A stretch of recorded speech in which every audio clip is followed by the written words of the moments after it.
So we have seen examples of examples of operating system, like MS-DOS is one of the operating system, Windows is one of the operating system. We have Linux as an operating system. We have Unix as operating system, Android as operating system, Mac OS as operating system. So out of all these operating system, we'll be studying into depth what is a Linux operating system. Okay.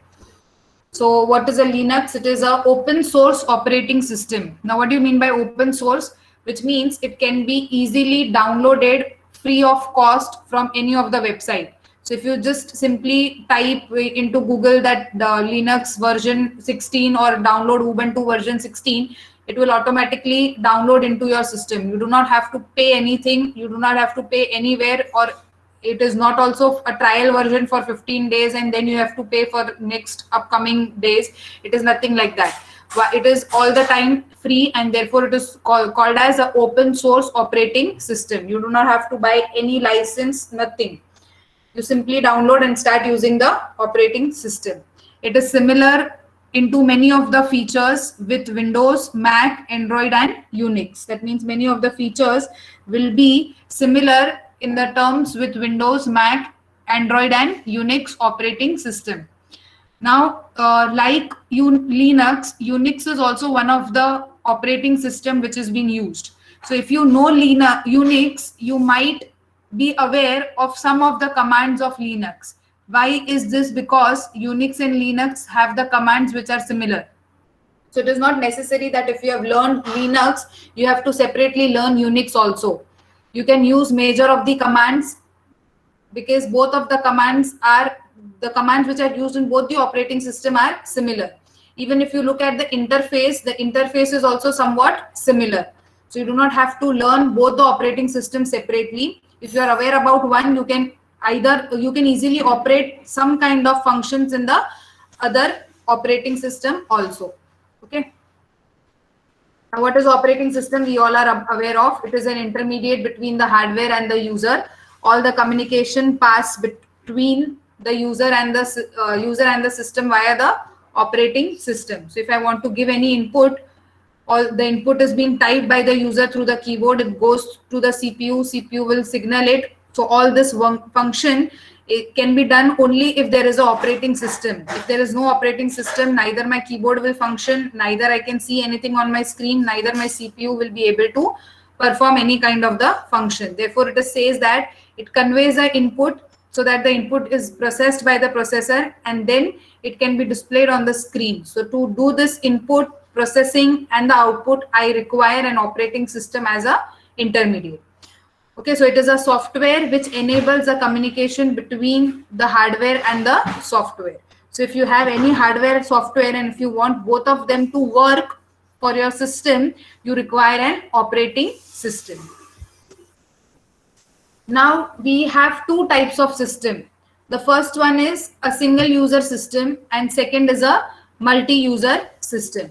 Now what do you mean by single user system?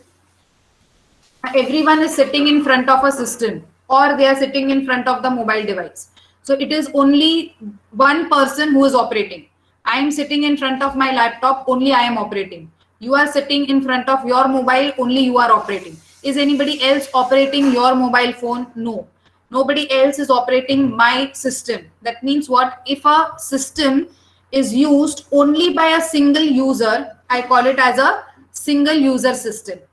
But if the same system is being shared by other different users, I call it as a multi-user. So if I get an access to your mobile phone, which means what? You are also operating on your mobile phone. Now you have shared it with me and I am also operating on your mobile phone, which is called as multi-user. So if the system has only one user, it is called as single user. But if a system is attached with more than one user, it is called as multi-user. Now, your single user is divided into two types. Single user, single task. Single user, multiple task. Single user, single task means what? Since it is single user, so there is only one user who is operating. There are no more than one user. Only one user is using the system. But when I say single user, single task, which means what? That a user is performing only one work at a time. Now, can I say that the scenario in which we are, it is single user, single task? No, because I am showing you the PPT, I am recording also, as well as I am in a conference meeting also, which means what? I am doing 3 tasks at a time, which is called as single user, multiple task. But if suppose I have started my laptop and I am typing something on a Word, apart from that, I am not doing anything. Neither I have opened my Gmail, neither I am listening to any of the songs, neither I am watching any particular movie. That means if I'm performing only one task at a time, it is considered to be as a single task. So if there is one user doing only one task, it is called as single user, single task. But if a user is performing many tasks at a time, it is called as single user, multiple tasks. So right now we are in a scenario where it is single user, multiple tasks. At a time I am sharing a screen with you. At the same time I am recording. At the same time I am observing my presentation also. So I am doing multiple tasks at a time. So the user is single, but that user is doing many tasks. So the single user is divided into two. One who is doing only one task at a time, and the other one is single user performing many tasks at a time. Is it clear up till here? We go next. Now what was next? We have two types of system, single user and multi-user. We have seen single user, which is divided into single user, single task, and the other one is single user, multitask. Now we'll be seeing the other type of a system, which is multi-user.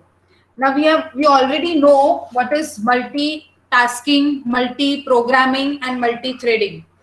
What was multi-programming? It is assumed to the user that many tasks are getting carried out at a same time. But was it many tasks that are getting carried out at the same time? No. It is only a system is performing only one process at a time, but by time sharing purpose. How is that time sharing purpose? I have two processes, P1 and P2. I have started the execution of P1.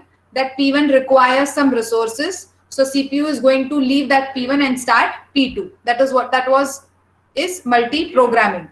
What was multitasking? A user performing more than one task. What was multi-threading? A single program divided into many threads, and every thread is operating on its own. And all together, that was multi-threading. Now we have something called as multi-user. What is multi-user? As I said, more than one user using a system. So a multi-user operating system is a computer operating system which allows multiple users to access a single system. So I have one computer to which 10 users are attached. So I call that system as a multi-user. Why? Because there are more than one user who are connected to that particular system. So the operating system should be capable of running multiple user programs. When I say multi-user means what? All those 10 users can perform a task at the same time. That means all the 10 users who want something from the main system, they can access everything from that main system at the same time. That is what is called as multi-user system. And this is possible with the help of a Linux operating system. Now, how do you do that? Let us see the example. I have one computer. Now, this is the main computer. Okay. Every data is stored inside this computer. So I call it as a central processor, to which I have terminal A connected, to which I have terminal B connected, to which I have terminal C connected.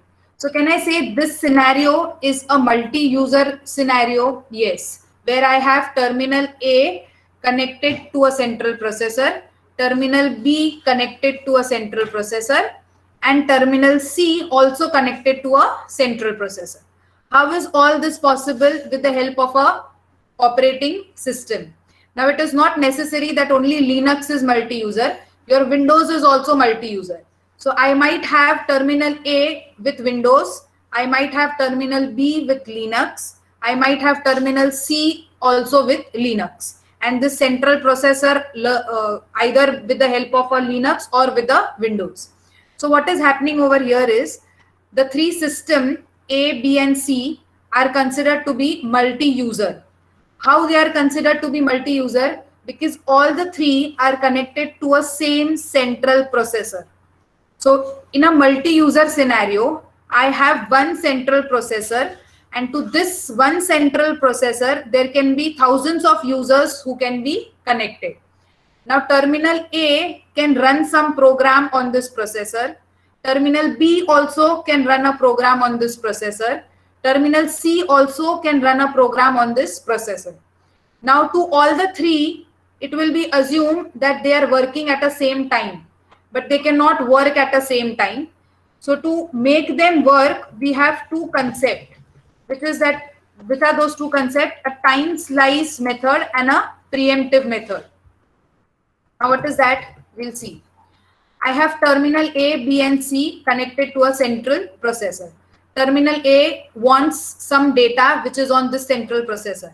So it will get connected to this central processor, take the data on its own system. Again, terminal B wants to run its program on this central processor. To run that program, he doesn't have the software. So it will get connected to the central processor. It will use the software which is installed here, and it will directly display the output on this system. This is how terminal B is connected to central processor. Now if I consider terminal C, again terminal C wants some data which is there on this central processor. So it will get connected to this central processor, take the data on its own computer. Now how is this three happening? All the three are independent. A does not know B, C exist. B does not know A and C exist. C does not know A and B exist. But whenever A is asking the data, it is getting. Whenever B is asking, at the same time it is going to get. Whenever C is asking, at the same time it is going to get. But how is this possible? All the three is asking at the same time.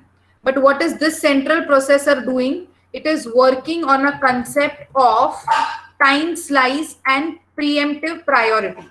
Now what is time slice? Each of this terminal is given a time. Say suppose I will give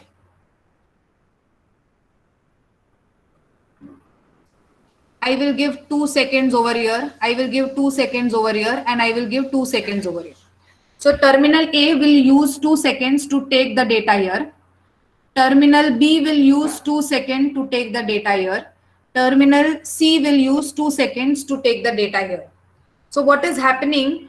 The processor has divided the time.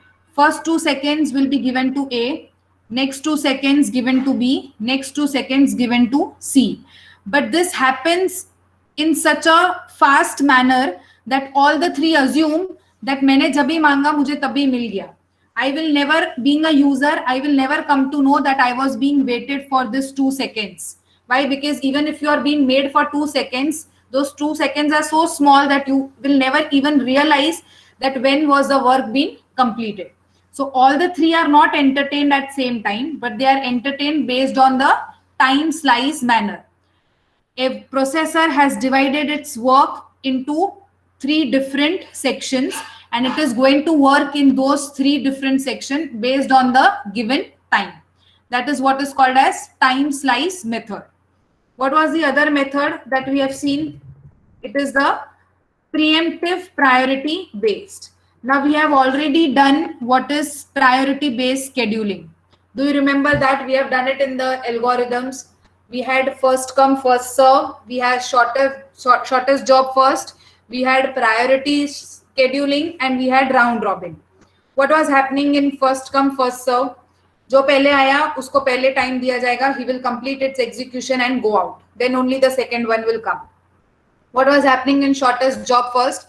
From among all the processes, whichever is going to take a less time, I will pick that particular process first. After I will complete the execution of that, I will take the second one. What was happening in priority? Whichever processes has a highest priority, I was selecting that particular process for the execution. But in that, we had 2 methods, non-preemptive and preemptive. What was happening in non-preemptive? I was not looking at the arrival time. I was just checking the priority. जो भी process का higher priority है, उसको पहले system दे दो for the execution. But what I have to check when it is preemptive, I also have to check the arrival time.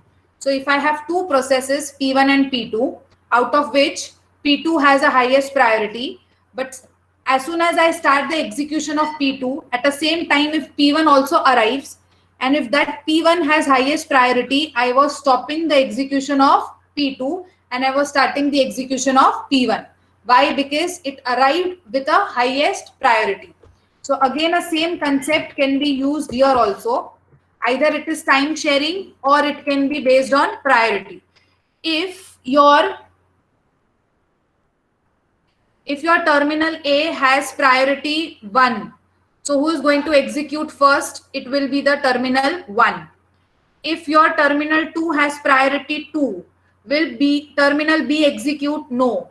It will check the priority from among all three who has a next highest priority. So next highest priority is to the terminal C. So terminal C will go for the execution.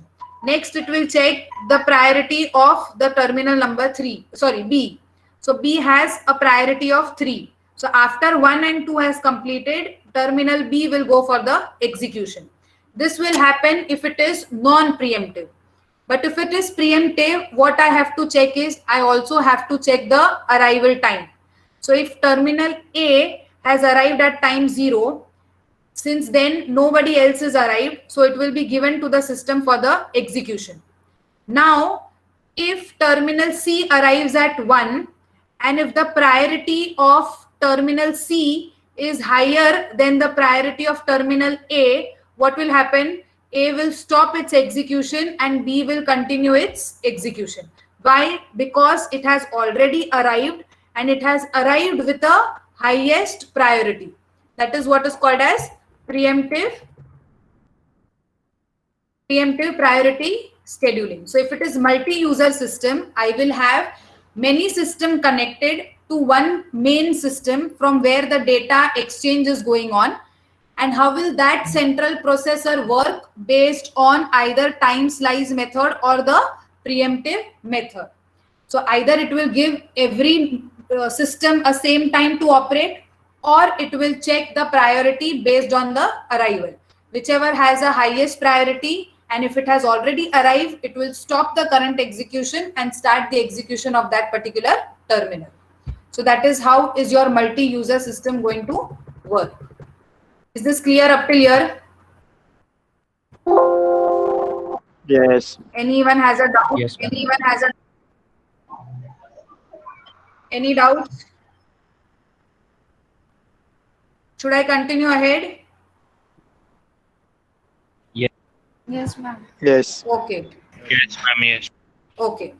So we have seen that what are the different types of the system. Single user divided into single user, single task, single user, multiple tasks. Then we have seen what is multi-user.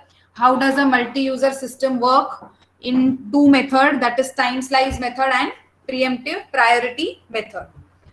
Now next we'll see what are the features of multi-user operating system. So is a Linux a multi-user operating system? Yes, your Linux is a multi-user operating system. So I can have such kind of scenario into my Linux operating system. Is my Windows a multi-user operating system? Yes, Windows is also a multi-user operating system. So Windows can also work in such kind of scenario. But can anyone tell me, to make this thing work, what is the requirement? If I want such a setup to be done, what will be the requirement? Network. Yes, very good. So if I do not have a network, can I connect any of these systems? No. So the major requirement for a multi-user operating system is a network. If you do not have a network, you cannot have such kind of a scenario inside your system. So before you make a multi-user system work, you should always be connected to a network. Now, what are the features of multi-user? First one is multitasking. Multitasking means what a system can do more than one work. So what can this terminal A do? It can request for a data at one time. And second is I can play some music on this terminal. So what is the system A doing? It is playing music as well as it is connected to a network and sharing the data. What is terminal B doing? Terminal B is also requested for data. Data is getting transmitted here. At the same time, I am taking a video conference meeting. So that is what is multitasking. So a system, if it is a multi-user system, it can always perform a task of, it can always perform a multiple task, which is called as multitasking. Next is resource sharing. What do you mean by resource sharing? Now, can I say there is a resource sharing done over here? Yes. Who is the major source of resource? It is a central processor who is a major source of resource. Why it is a major source of resource? Because all the data is being requested by all the three to this central processor. Now, if I have terminal A also sharing some data to C, if I have such kind of scenario, so my central processor is also resource sharing, my terminal A is also resource sharing, and my terminal C is also resource sharing. Why? Because A and C are also connected and they are also exchanging a data between them. So if any terminal which gives something to another terminal is called as a resource sharing system. Okay. Now I am making this presentation. I am making this presentation available to you, which means what? I am sharing a resource with you. Okay. So my system is a multi-sharing, resource sharing system. Just a minute. Huh?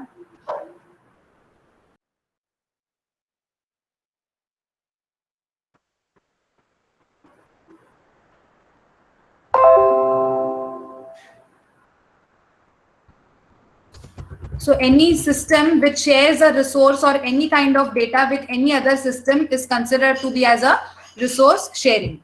So your Linux is one of the resource sharing system. That means if I connect anything to a system, that Linux operating system will allow any kind of data to be transmitted. It is not necessary that only Linux version 1 will allow to transmit, but 2 will not allow. So it is nothing like that. All the versions of the Linux are multitasking. All the version of the Linux are also resource sharing.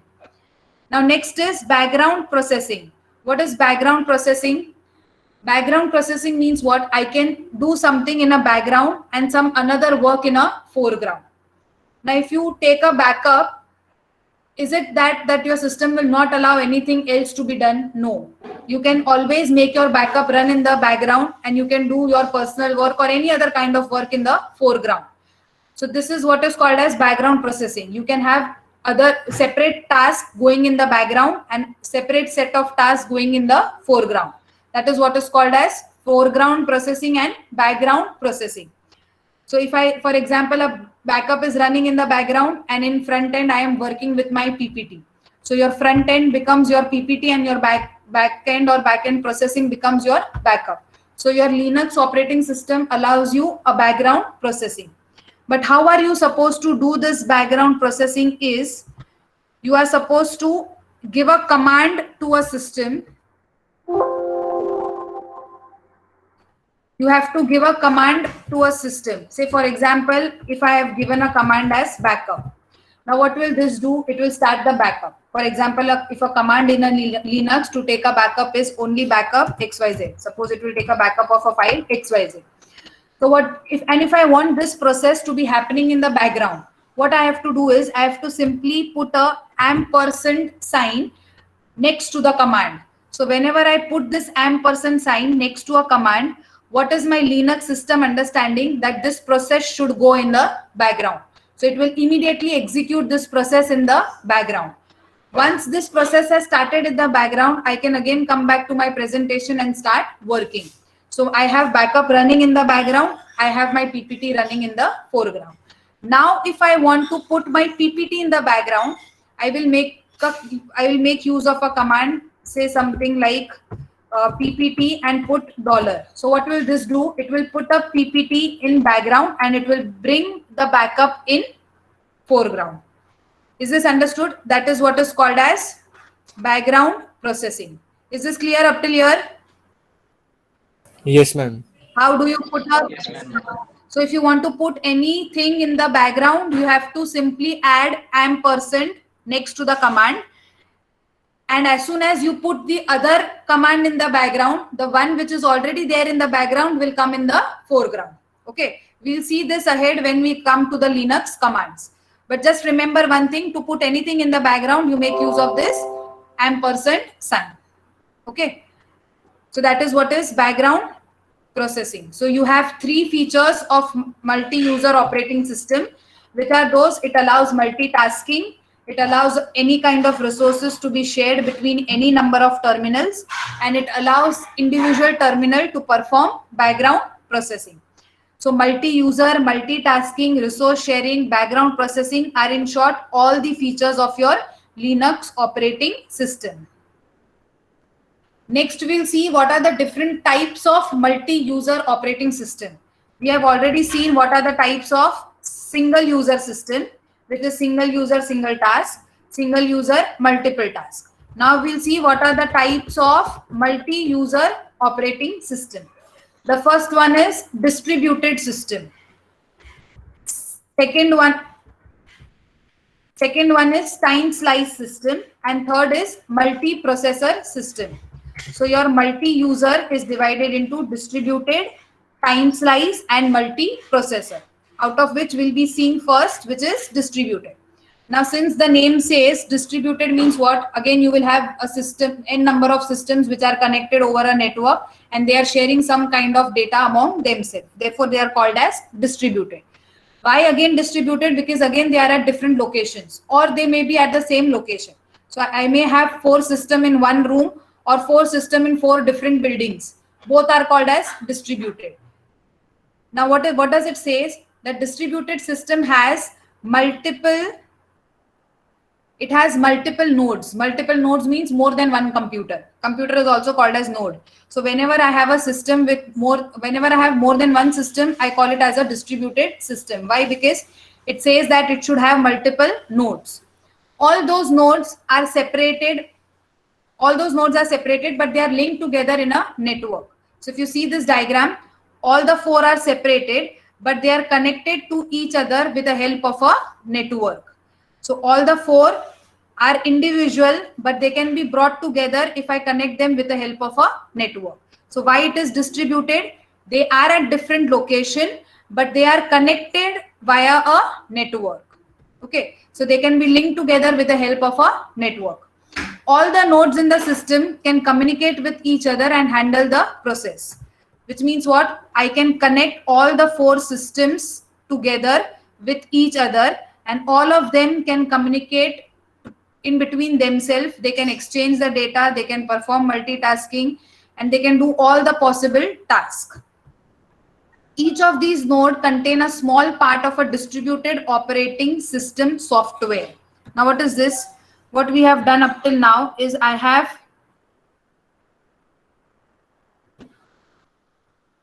4 computers. I have made all those 4 computers connected with the help of a network. All the 4 computers can communicate with each other with the help of the network. A can send the data to B, B can send data to C, C can send the data to D. But now what are we studying? We are studying something called as distributed system. So how can I make them distributed? By installing a distributed operating system software. So if I have installed that software in A and C, which means what? A and C are operating on the network, but on which kind of a network? A distributed network. Whereas B and D are connected on a network, but they are not distributed. That is what is the difference in the normal communication and a distributed operating system communication.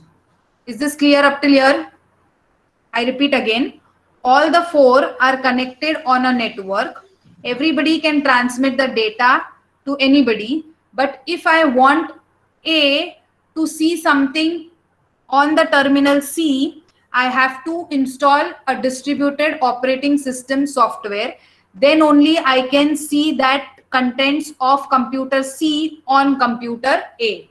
Now everybody would be aware about AnyDesk and TeamViewer.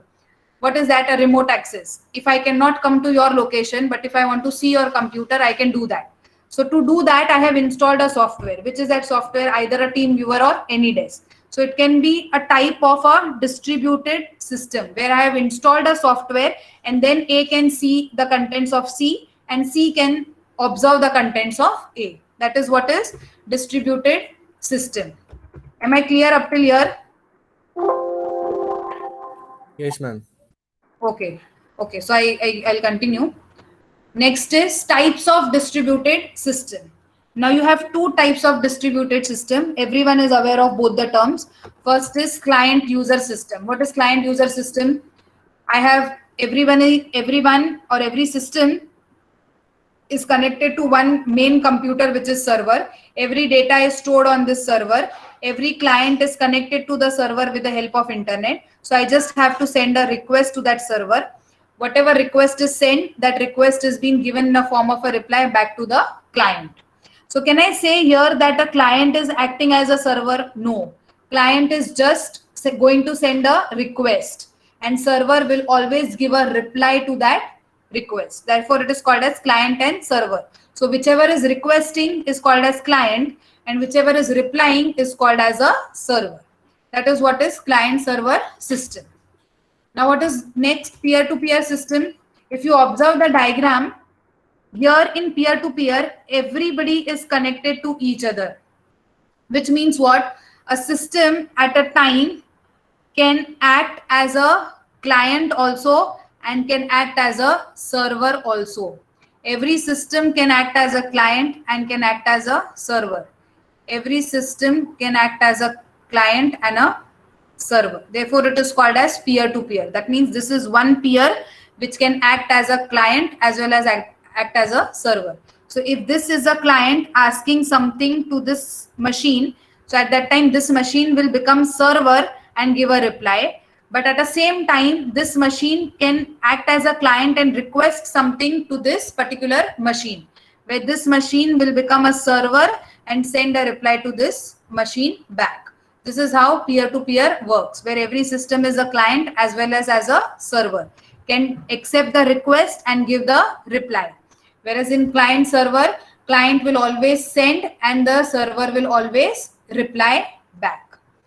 So these are the two types of distributed system, client server and peer-to-peer. Is this understood up till here? Yes, ma'am. Okay. Okay. Next we have other type of multi-user. So we have three types of multi-user system: distributed, time slice and multiprocessor. We have seen distributed. In that we have seen two types of distributed: client server and peer-to-peer. Now next type of multi-user which we'll be seeing is time slice. Again, what is time slice? Every machine, you can, if you see the diagram, I have 6 users. All the 6 users are connected to one main central computer. Now the central computer is acting as a server. Okay, what is this server going to do? It will give the reply to all the requests of this user. But how it is going to reply? Based on some time. Say user 1 has given 2 seconds, 3 seconds, 4 seconds, 5 seconds, 6 seconds, 7 seconds, something like this. So every user will be given only that much amount of time. But as I said, that the time is in seconds or microseconds. So it is so small that it is assumed by everybody that we all are sending a message to this server at the same time, and we all are getting a reply back also at a same time. But if you can see in the diagram,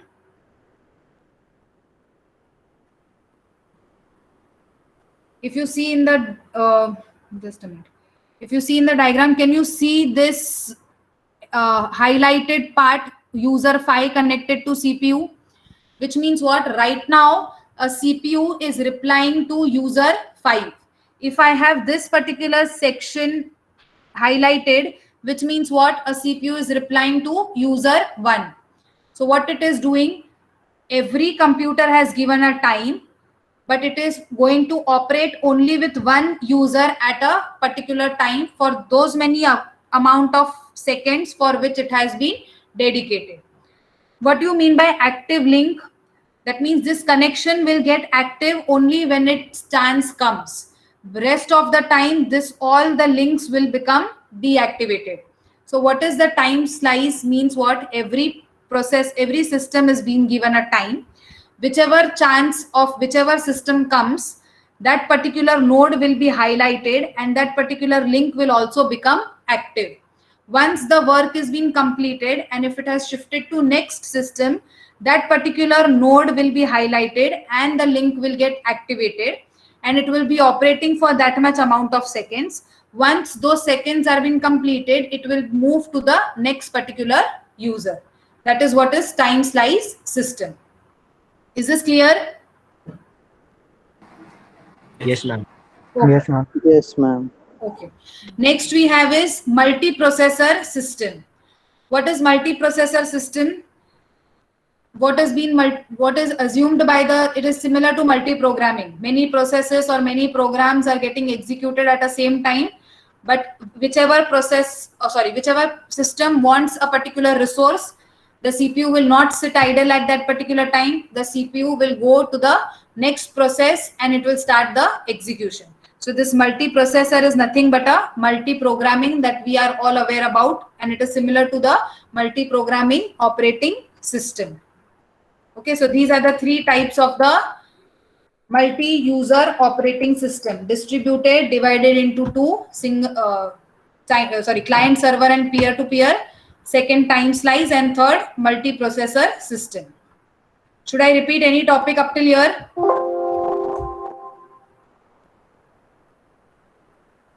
Any one of you, should I repeat any topic? No, ma'am. Okay. Okay. So now there is an activity for you. Open your books and give me at least 3 points which will tell me the difference between single user and multi-user. Start writing in your books. Write at least 3 points. I may ask anybody.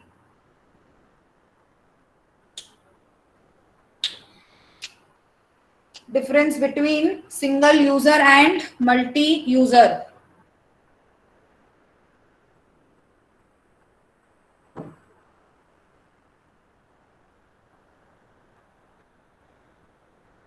I hope you people won't Google.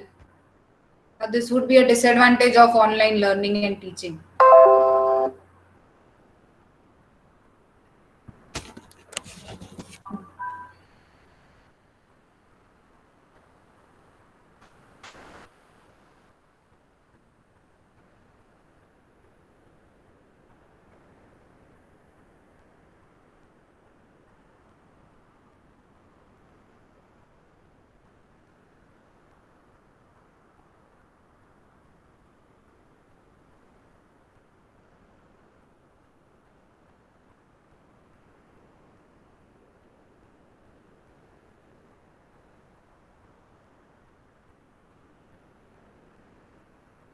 Is it done? Aditya, give me one point. Aditya, run the way.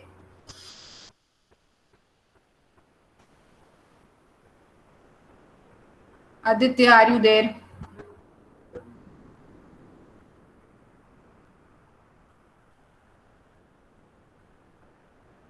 Aditya Shah.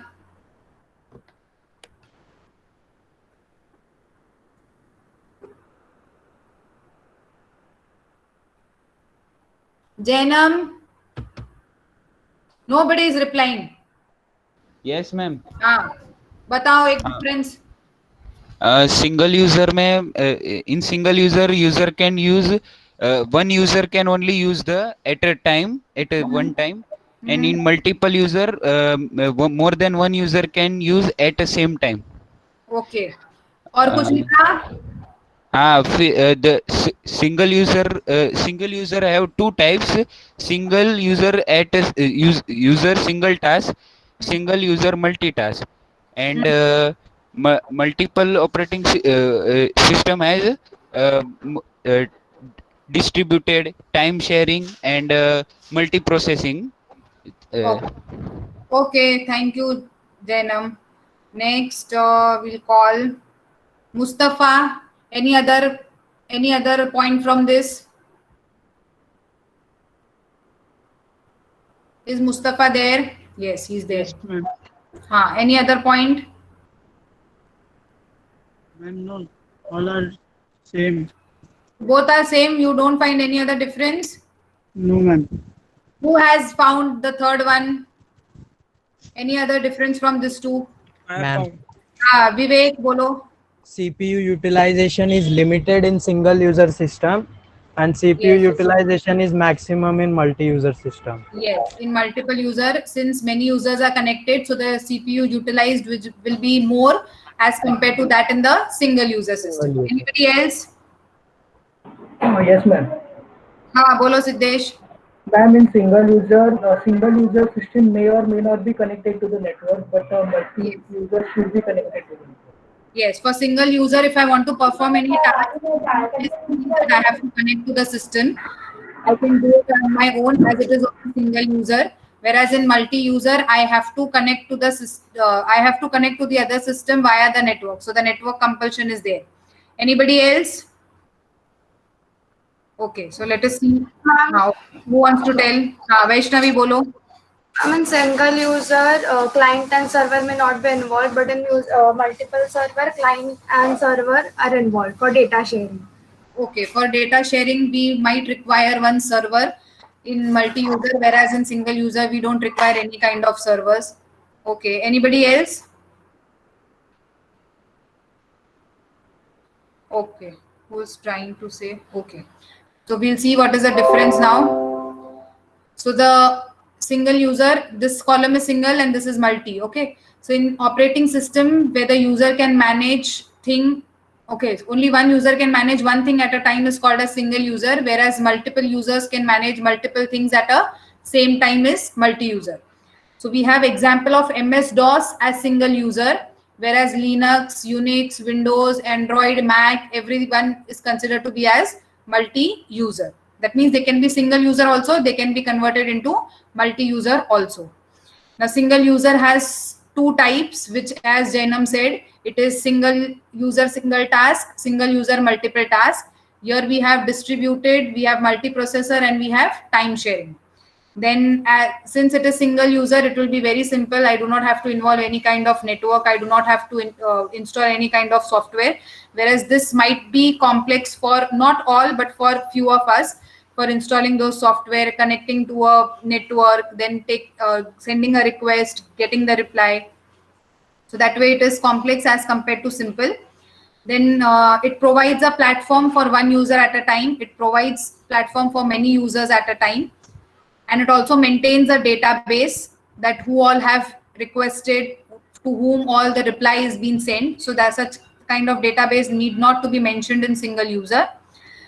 Now what happens in single user, if another user wants to access a computer resource, then he or she has to wait until the current process is completed.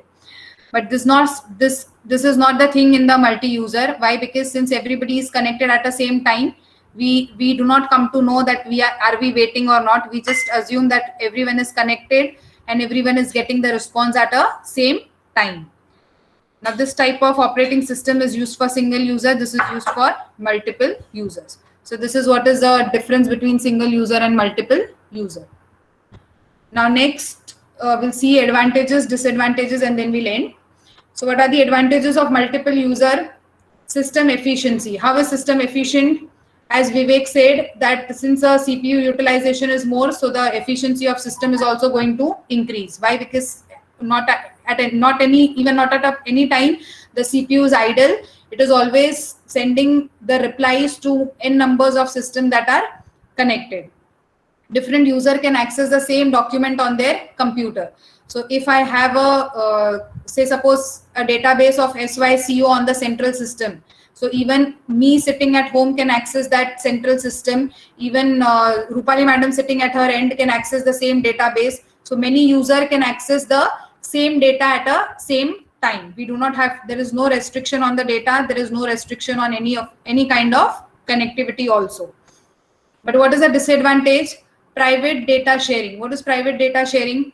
Now it might happen that if I'm trying to give you an access, and if I'm not there on the system at a particular time, a user may try to access any other kind of a personal data.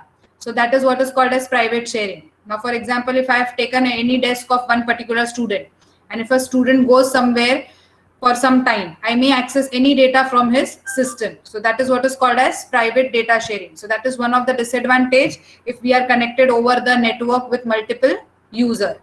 And second is a virus attack. What is virus attack? Anytime when I am connected with the network, a user is always in a fear of a attack from a virus. It might happen that if a person is sending me a data in a form of a mail, but it might happen that in middle some virus gets attached to that mail, and when I download it into my system, it even gets downloaded in my system also. So that is always a disadvantage, that whenever I am on a network, I have a possibility of a virus attack. But you can always prevent that by having some kind of antiviruses installed or a firewall inside your system. So these are the advantages and disadvantages of the multi-user operating system, which is one of the feature of your Linux operating system. Okay, so what have we done today? We have seen a Linux is an open source operating system. The commands of Linux and Unix are same. So if either of operating system you can use the other one anytime by using the same commands. We have seen what are the types of systems, single user and multi-user. We have seen what are the types of single user. We have seen what are the types of multi-user, distributed system, then time slice system, multiprocessor system. We have seen the advantages and disadvantages of multi-user. We have seen features of multi-user, and we have seen how does a single user and multi-user operate along with its differences. Any doubts so far? No, ma'am. No, ma'am. Okay.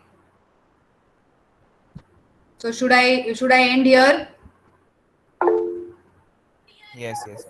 Yes, ma'am. Is multi-user system secured? एक minute, is multi-user system secured as compared to single user system? Multi-user system can be made secured, as I told, by installing some antiviruses and firewall, etc. Single user is always secured because we do not have any network connectivity. So since there is no network connectivity, there is no type of attack that is going to happen. But in multi-user also, we can make the system secured by using those antiviruses and firewalls. Anything else? Ma'am, at a time only one process can work in background by putting an ampersand. Yes, only one process at a time. We cannot have multi-background processing. It is only single background processing. Okay. So 8 minute I didn't took the attendance. Everyone started moving. Has anybody left? 73 years old. Please mute. I am taking the attendance. Stay connected. Stay connected.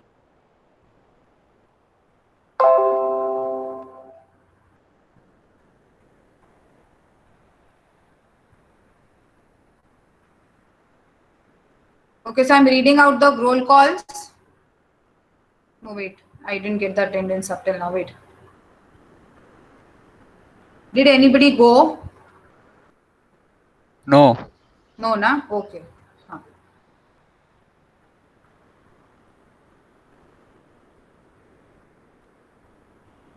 I am not getting the attendance sheet. Okay, fine. Let me take attendance from here only. Aditi?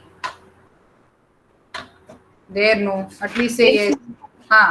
Aditya Shah? Ma'am, present. Ali? Yes, ma'am. Anuj? Yes, ma'am. Atharva More, Atharva Dandi? Avi? Present, ma'am. Yes, ma'am. Chris? Yes, ma'am. Danish? Present, ma'am. Darshan? Darshin? Dhruv? Yes, ma'am. Present. Present, ma'am. Dhruv, where are you? Show me your face. ma'am. Dhruv, Present, ma'am. show me your face.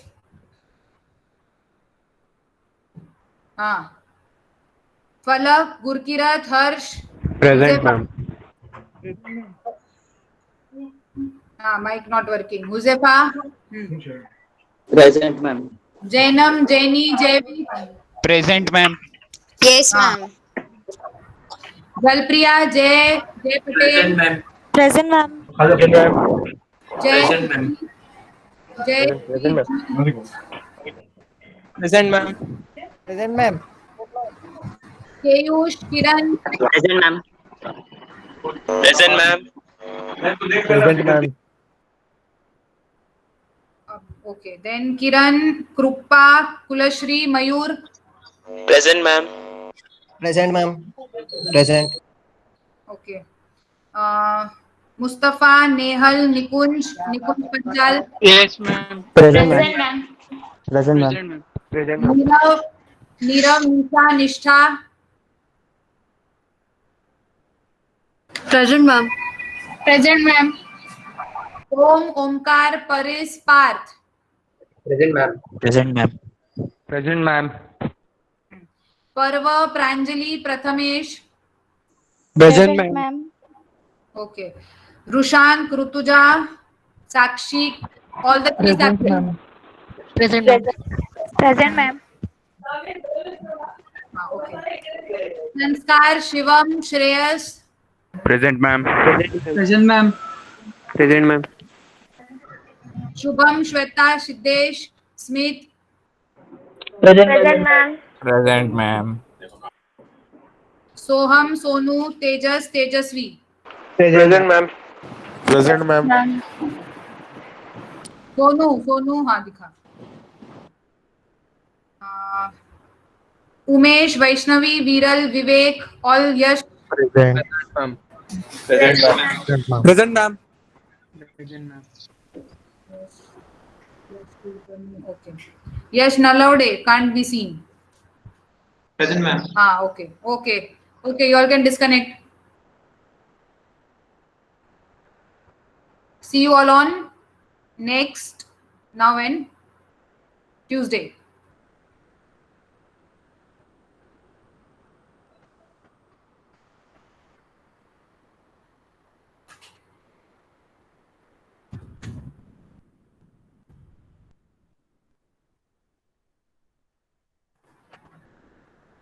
Recording हुआ कैसे मुझे upload करना पड़ेगा पहला YouTube पे